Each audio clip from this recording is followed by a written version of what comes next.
Ich möchte nicht immer immer eine Assistenz dabei haben. Also es gibt mir Freiheit und das ist mir wichtig.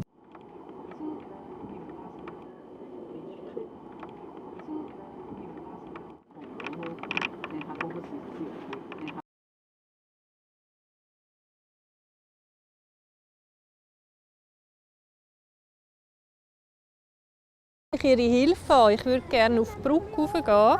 Und für das müssen Sie meinen Euro-Key aus der Tasche rausnehmen. In der Tasche rein? Ja, machen Sie mal auf und dann hat auf der Seite ein Täschchen und dort ist er drin. Ja, genau.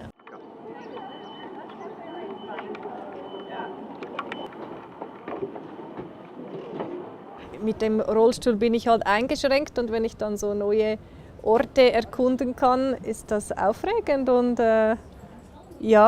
und macht mir Freude. Gerade wenn wir ans Reisen denken, da wünsche ich mir Hotels in allen Sternenkategorien, die mindestens ein toll ausgestattetes, barrierefreies Zimmer haben, mit der befahrbaren Dusche, mit den richtigen Griffen.